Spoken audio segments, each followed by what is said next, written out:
some young guy would start to sing and he would have arpeggios and he'd be so good technically, you know. And everybody would play and play and play. And I would try to enjoy it, and after a while I'd think, oh man, how long is this one going to last? And then the harmonium would be passed to the next guy, and it would be some old man with no teeth and a cap on the back of his head, a workman, a laborer, maybe a carrier or something like that. And he would start to sing, and his voice was cracked, and he was off-key, and the thing was so sweet and so pure and so in the spirit that when it was over, nobody could move.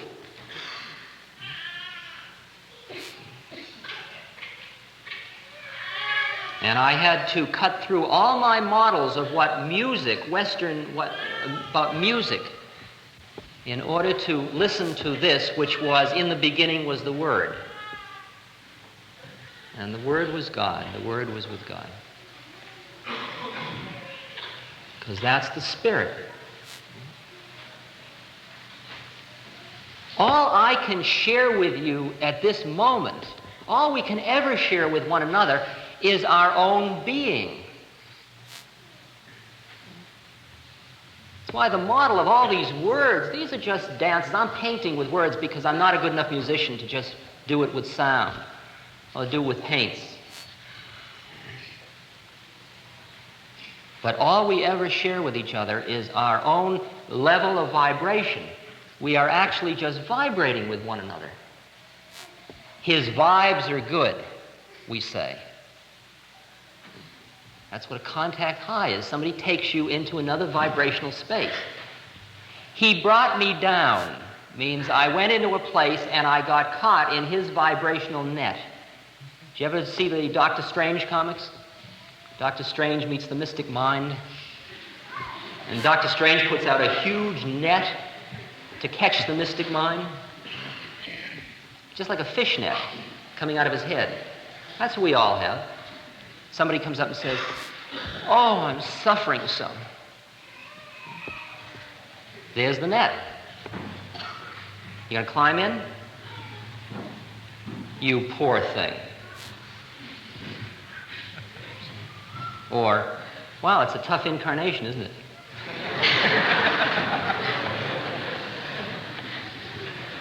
I'm a mother. Great, well, we're all here.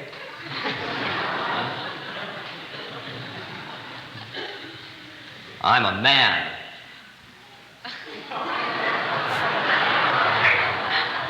You want to go beyond that one, too? Yin and Yang is a great plane. You can really hang out there for a long time.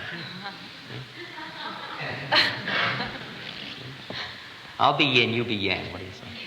I'll be Yang, you be Yin. Who do you want to be this time?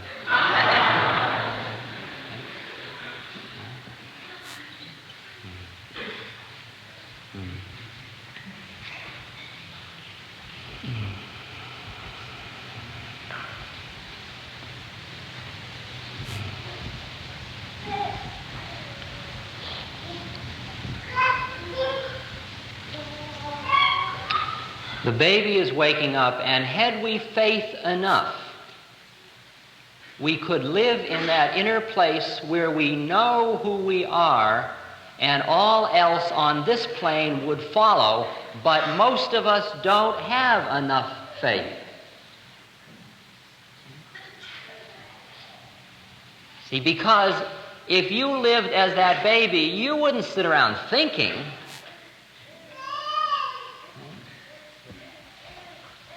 But have you enough faith to stop thinking?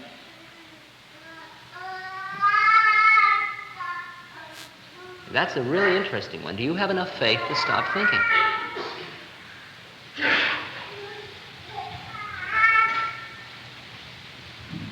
Do you think that if you didn't think about later, it would all be chaos?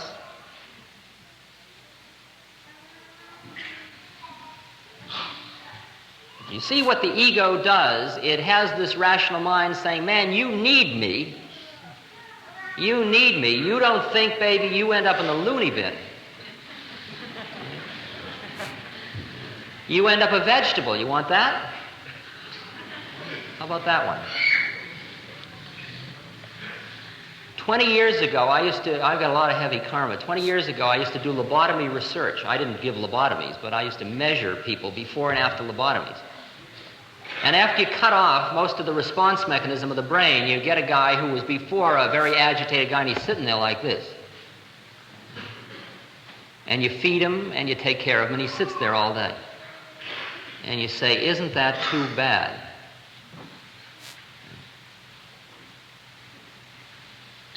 That's a scary one.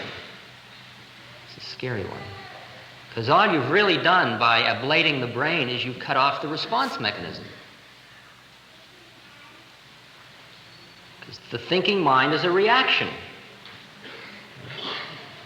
Your consciousness is something else entirely.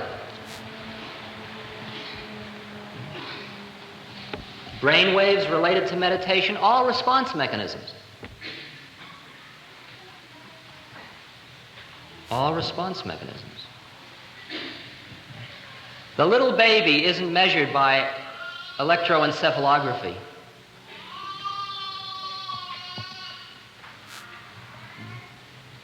And the little baby doesn't think because it already knows, and it isn't of so little faith that it has to know it knows. That is the hype that we are caught in. How do you know? I know. Science knows it knows. You know? Of course I know. Look at this. Probabilistically, we can say, you saw it, I saw it, we must know.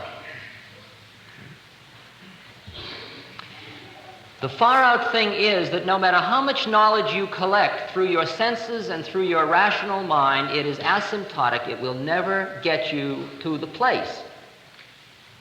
Because the laws of the universe are not knowable by the rational mind, but they're almost knowable by the rational mind. That's really seductive. That is the seduction that has kept many, many great philosophers hooked on being great philosophers. I know it. I almost know it all.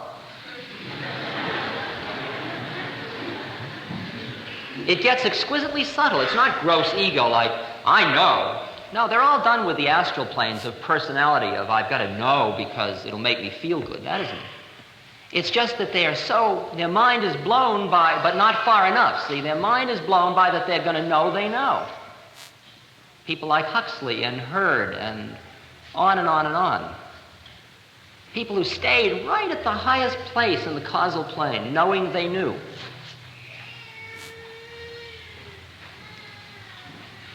That's the same thing as in orgasm, not quite letting go into the orgasm because you'll give up the fun of experiencing the orgasm. See the place?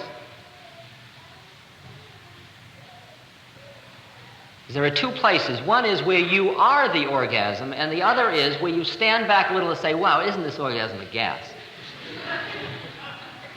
But in order to be the orgasm, you've got to give up being the guy who stands back and says, wow, isn't this groovy?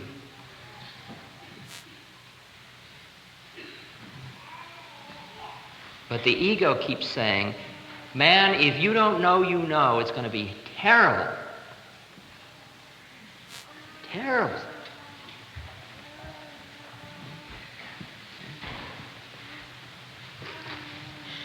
See, there is a new phenomenon appearing now that's quite extraordinary. We are so used to what we measure as intellectuals and what we even measure on IQ tests is we measure how much a person knows he knows.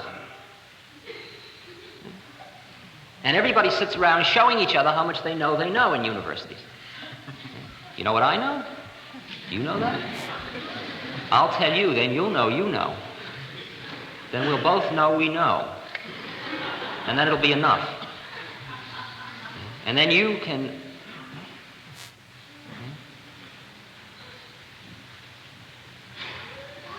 Now what is appearing is a young being, sometimes around 12 or 13 years old, whose mind is absolutely empty. Pretty scary what's happened to our culture. But when you're around this person, you suddenly sense you are in the presence of great wisdom. Because there is an interesting distinction between knowledge and wisdom. Wisdom is the thing that allows you to make a fist without, you can't necessarily say how you make a fist. You can make a fist because it's all part of you, it's just natural. Once you get over the anxiety, the fear that you're not going to know enough, you can start to be wisdom.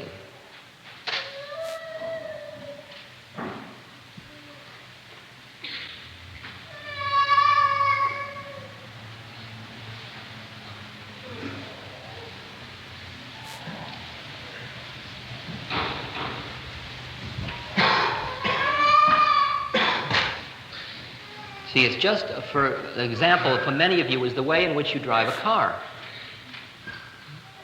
Drive along, total base brain operation. Complex responses with the pedal and with the clutch and with the brake, and you're looking through the rear mirror for whatever might be around. And at the same moment, you may be talking to somebody or playing the radio or reading a book or who knows what. Smoking a joint, who knows? You know, you're doing thousands of things. Maybe making love, I don't know.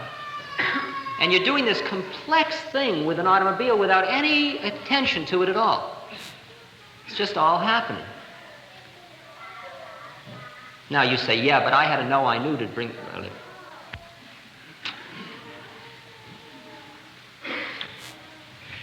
But did you ever meet those kind of people? You only got to have met one to see how it works. That is so open, so tuned in, that he comes to a new task and he does it just like that. Flip, flip, flip. He just hears what has to be done. He feels his way into the project. He doesn't do it with his thinking mind. The worst drivers are the ones that think about it. I better get in the left lane. Am I driving too fast? He's getting too close. Those are the ones the insurance companies don't want to insure.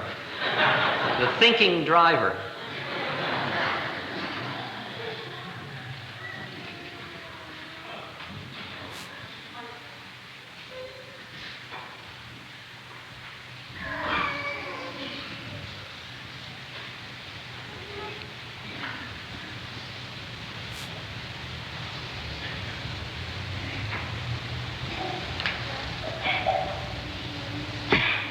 The predicament, very simple.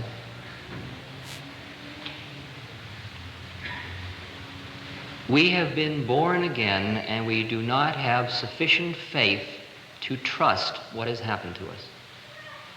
And so we are imposing all the old models about how it has to be for it to be all right. And all those models are, in effect, keeping it from happening. That's the way it is. That's what purification is all about. Purification is getting free of all the models that are keeping you down. They are all the models that are keeping you from being here and now all the time. Because every thought you think is 1 millisecond at least away from the here and now.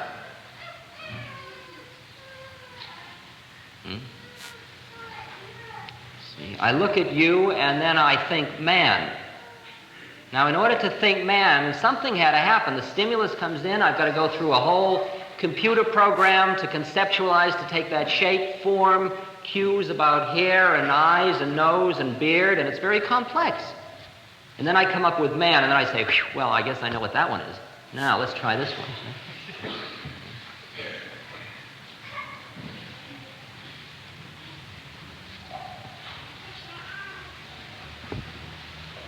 Don't you see that everything that our Western education has been based on has been profane? It has been based on the model that you are somebody who, in order to make it happen, has got to be associating rapidly and conceptualizing and knowing you know. Otherwise, man, you're not going to know to come in out of the rain or zip up your fly. Isn't that the way it is? Think faster, faster, faster. More associations, better jobs, more associations. Isn't that the way it works? We'll have new creativity training for young children. We'll teach them at 2 years old to have low probability associative responses by giving rewards for kooky ideas. And then we're going to end up with people who are associating. They're going to be completely out of control associators. People like Herman Kahn. Just keep associating. They're just like huge associative machines. That's what we produce. This. But then along comes Einstein, with those big soft eyes, and he says, the way I touched on those fundamental laws was not through my rational mind. Boy, that really knocks a hole in the whole analytic trip, doesn't it? I mean, you build with all the analytic blocks, and it doesn't add up to what you were looking for.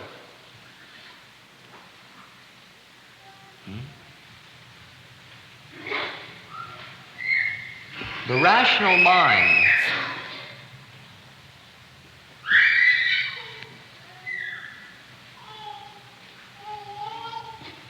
the huge cerebral cortex, the frontal lobe,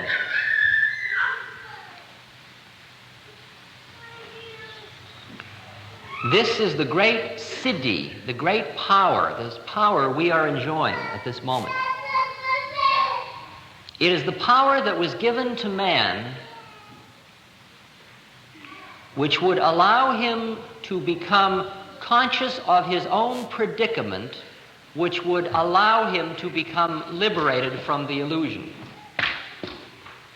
Okay? That's why it was given to us. But the funny thing about it is, just like every other siddhi or power, you can use it to stay in the illusion. You can either use it to stay in the illusion or get out of the illusion.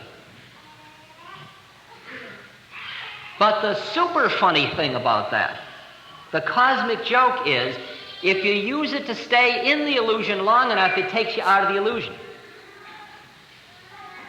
I mean, you dig that if you make a machine that'll take man out far enough so that he can take a picture of the earth so he sees the earth's just a big round thing as a village, nationalism goes to hell sooner or later.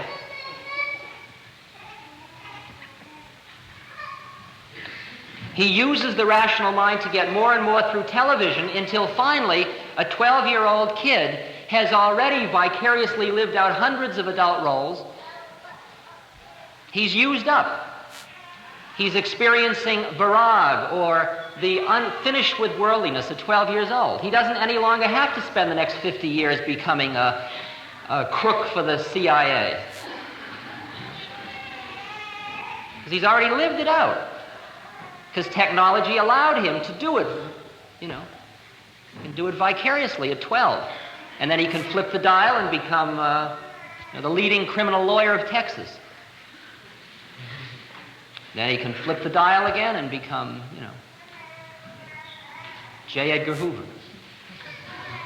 He can be the good guys and the bad guys, the old guys and the young guys, the beautiful guys, the rich guys. He's used it up. All of our greed to have it, we got it, and then when you got it, then you used it up, and then you're ready for the next trip, which turns out to be inward. So in that case, the rational mind, the power which we misuse totally, you couldn't misuse, it turns out.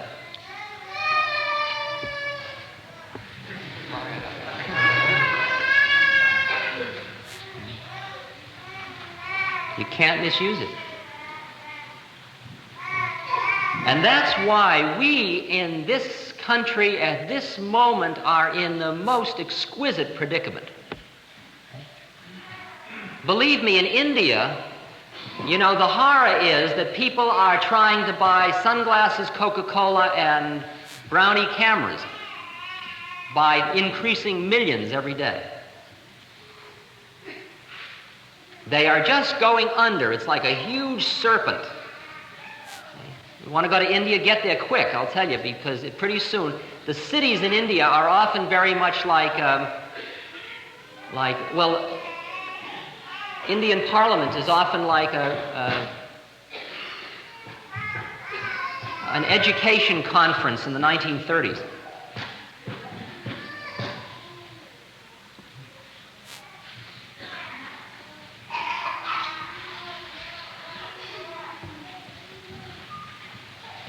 Because right here is where literally millions of people have seen the sign at the bottom of the stairs. And the sign says, "This exit is closed. This is not the way out. Turn around and go the other way. Go in, don't go out. Go up, don't go down. Whichever way, go up, down, up. You know, it doesn't matter." It's all overdetermined that we're in this position at this moment. You didn't have to say and think, "Shall I become enlightened? I think I'll become enlightened." There is no choice. You ready? There are no choices. There are no accidents. None, not even any possible in nature.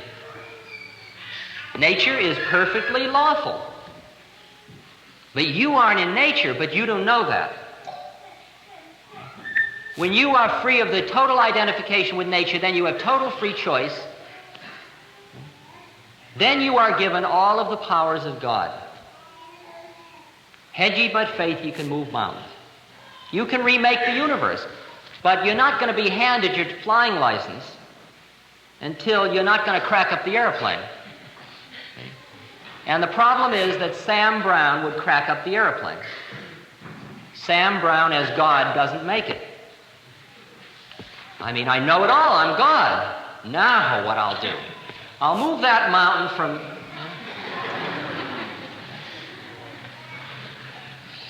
I mean, we've just been given a little siddhi, the rational mind, and look at what we've been doing with it. Look at what we've been doing with it. We've created machines that we contaminate the air with.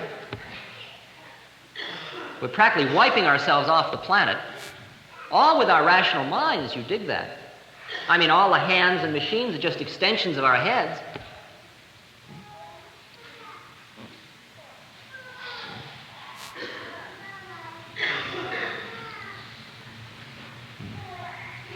That's only a little power. How about the one where you can move into somebody else's head and become their thoughts? What are you going to do with that one, Mr. Hoover? Well, we'll have to have that connected with the government, and we'll have to find anybody that moves into anybody else's head. I mean, if you're going to go on the paranoid trip about powers, it's all going to get very scary. Very scary. At the same time that I'm doing this series of 3 evenings once a week, like next week and the week after here, I'm doing the same 3 series, or not the same, but I'm doing a 3 series in Los Angeles at the Unitarian Church there. And it's presented me with a very interesting, and I find it extremely fascinating to reflect on this, what's this called this Manson case.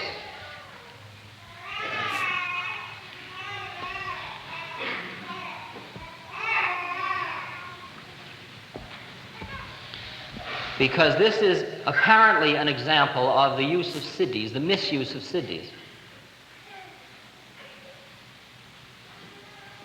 Because along the way in this work, there are powers you develop, and if there is a big ego, you want to use the powers, and you may want to use them for good. See, those are the really scary people. I'm doing good.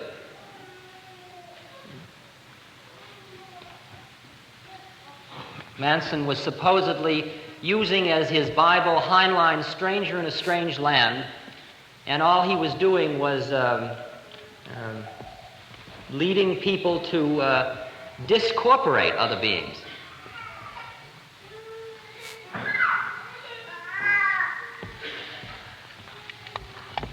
Rasputin was an example of somebody with great powers and a big ego, if you would like a historical example.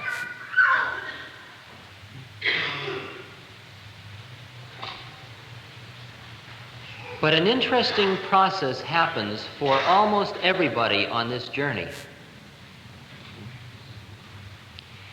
is that as you break your attachments, as you break your attachments to your desires, to your models of the universe, the rule of the game is you hear more and more of how it is. And as you hear more and more of how it is, you become less and less able to perform acts which are out of harmony with the universe. That is, acts which would further isolate or separate the elements of the unity. That is, that as you break your attachment, you start to live at a new plane of consciousness, and then all of your acts will be in the harmony that is obvious from this other level of consciousness. That's the way it works. Somebody says, "What should I do?" I say, sit down and center enough until you hear how it is, and then you will do what has to be done.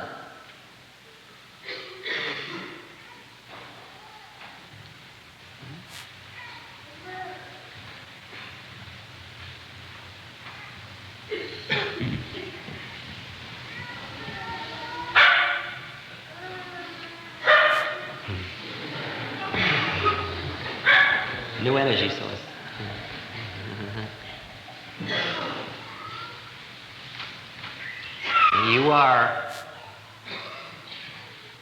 You have a groovy life. You've got it all made, but it's not enough. The guy we were talking about earlier in the day. What are you going to do about it? Nothing to do about it. Just sit down, center, and when you have gone in far enough, you will start to be, and then what is to be done will be obvious.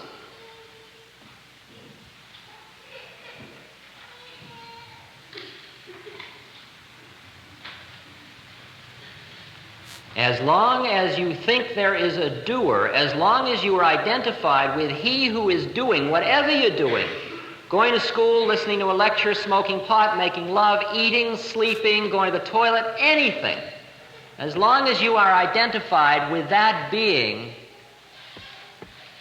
forget it. That's the identification that has to be broken.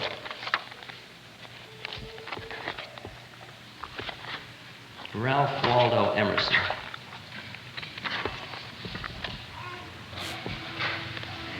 A man is the facade of a temple wherein all wisdom and all good abide. What we commonly call man, the eating, drinking, counting, planting man, does not, as we know him, represent himself, but misrepresents himself.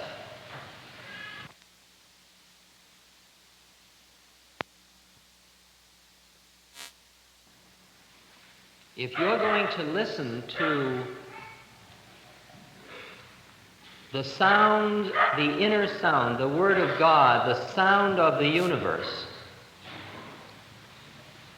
the shabda, the nod, the inner sounds, you've got to be really, really quiet. What does quiet mean? It doesn't mean shh. It means you've got to stop thinking so much. Because as long as out of your anxiety about knowing you know, you have to keep rehearsing your model of the universe over and over again. Man, woman, 10 o'clock, tired. Quote, what am I going to say next? I don't think at all up here. It may be obvious to you by now. I mean, I sit here, when I just sit here, it's just empty. It's very far out. It used to scare me. When I first started teaching at Stanford and then at Harvard, I'd spend hours preparing my lectures, and I'd have them all written out in long lists. long quotes and sentences. And I was so panicked, man, if I walk 2 feet from the lectern, I get an anxiety attack. I might not have anything to say for a second. Now what I have is a book of groovy quotes. And I come in and I just empty my mind.